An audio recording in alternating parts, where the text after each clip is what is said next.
រៀនពេលអ្នកដតីសម្រាកអត់ធ្មត់ពេលអ្នកដតីបោះបង់សំងំពេលជោគជ័យចាប់ឱកាសឲ្យបានមុនអ្នកដតីនេះគឺជាមេរៀនពីអ្នកស្រីជូកុនវៃអតីតកម្មការិនីរោងចក្រដែលថ្ងៃនេះក្លាយជាអ្នកផ្គត់ផ្គង់អេក្រង់ទូរស័ព្ទនិង tablet ដែលក្រុមហ៊ុន Apple និង Tesla ខ្វះមិនបានជូកុនវៃកាលឆ្នាំ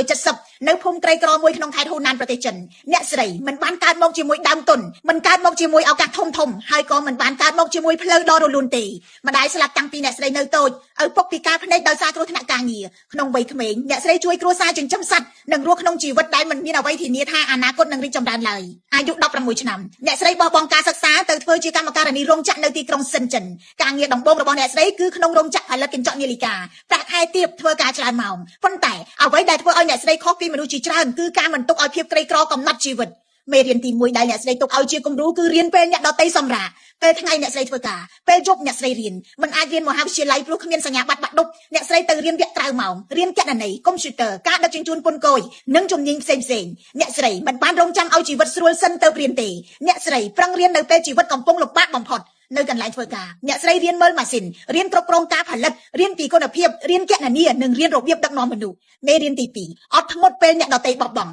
ការងារលំបាកយ៉ាងណាមិនឈ្នះការអត់ធន់ម្ចាស់រោងចក្រមើលឃើញសមត្ថភាពនិងផ្ដល់ឱកាសឲ្យអ្នកស្រីគុនវៃឡើងតំណែងនេះបង្ហាញថាការរីកចម្រើនមិនកើតឡើងពីការត្អូញត្អែប៉ុន្តែកើតឡើងពីការធ្វើឲ្យគេមើលឃើញថាយើងមានតម្លៃមេរៀនទី3បន្ទាបខ្លួនពេលជោគជ័យនៅឆ្នាំ2003ក្នុងវ័យ33ឆ្នាំអ្នកស្រីយកប្រាក់សន្សំបានពីធ្វើការរោងចក្រចំនួន$20000ហុងកុងបើកសិប្បកម្មតូចមួយជាមួយសាច់ញាតិនៅក្នុងផ្ទះជួលពេលអាជីវកម្មចាប់ផ្ដើមរីកធំអ្នកស្រីនៅតែធ្វើការដោយកម្មករពេលខ្លាយជាសេដ្ឋីអ្នកស្រីមិនសំញែងមិនក្រអឺតក្រទមមិនអួតអេងអាងអ្នកស្រីផ្ដាំថាកុំអួតពេលជោគជ័យកុំដួលពេលជួបវិបត្តិមេរៀនទី4ត្រូវចាប់ឱកាសតូចៗឲ្យបានមុនអ្នកដទៃពេលកំពុងផលិតកញ្ចក់នាឡិកាតូចៗអ្នកស្រីគុនវៃមើលឃើញមុនថាពិភពលោកនឹងផ្លាស់ពីកញ្ចក់នាឡិកាទៅកញ្ចក់ទូរស័ព្ទនៅឆ្នាំ2001សិប្បកម្មរបស់អ្នកស្រីទទួលបានឱកាសផលិតអេក្រង់ទូរស័ព្ទឲ្យក្រុមហ៊ុន TCL ឆ្នាំ2003ល្បីដល់ក្រុមហ៊ុន Motorola អ្នកស្រីចាប់យកឱកាសនោះហើយបង្កើតក្រុមហ៊ុន Lens Technology ឆ្នាំ2007អ្នកស្រីក្លាយជាអ្នកផ្គត់ផ្គង់អេក្រង់ទូរស័ព្ទ iPhone ហើយបន្តពង្រីកខ្លួនក្លាយជាដៃគូរបស់ក្រុមហ៊ុនធំៗផ្សេងទៀត